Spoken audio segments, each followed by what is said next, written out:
बहुत अच्छा एगो गाना रिलीज भइल बा एंगल म्यूजिक पे, जौन गाना तहलका मचा के रख देले बा। बहुत अच्छा गाना बा। बहुत 4 घंटा में गाना के 1 मिलियन से ज़्यादा व्यू मिल चुकल बा। 1 लाख से ज़्यादा लाइक मिल चुकल बा। 30,000 से ज़्यादा कमेंट ए गाना के मिल चुकल बा। बहुत अच्छा गाना बा। बहुत लोग एकरा के पसंद करता। रियल टाइम में ई गाना 1 मिलियन 4 घंटा में क्रॉस कर चुकल बा। बहुत अच्छा गाना बा। जाके अभी नइखी सुनले तो सुनी। गाना गर्दा उड़ा देले बा और तहलका मचा के रख देले बा। यूट्यूब हैंग हो गइल बा गाना के वजह से।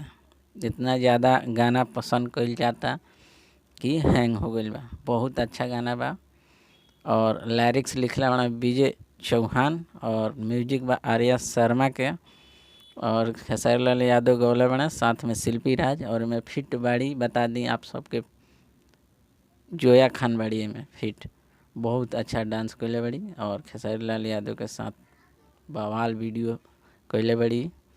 बहुत अच्छा लागल हमरा।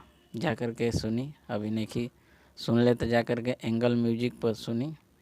इतना बवाल गाना तहलका मचा के रख देले बा कि इतना गाना से उम्मीद ना रहे, लेकिन बहुत बड़ा ब्लास्ट भइल बा ई गाना। जा कर के सुनी। और हम हैं संदीप यादव और आप देख रहल बानी भोजपुरी हिट खबर। तो चैनल पर नया बनी तो चैनल के जरूर सब्सक्राइब कर ली, लाइक करी, कमेंट करके बताएं वीडियो कैसन लगल है और सब्सक्राइब जरूर कर दे चैनल के यही तरह के वीडियो देखे खातिर।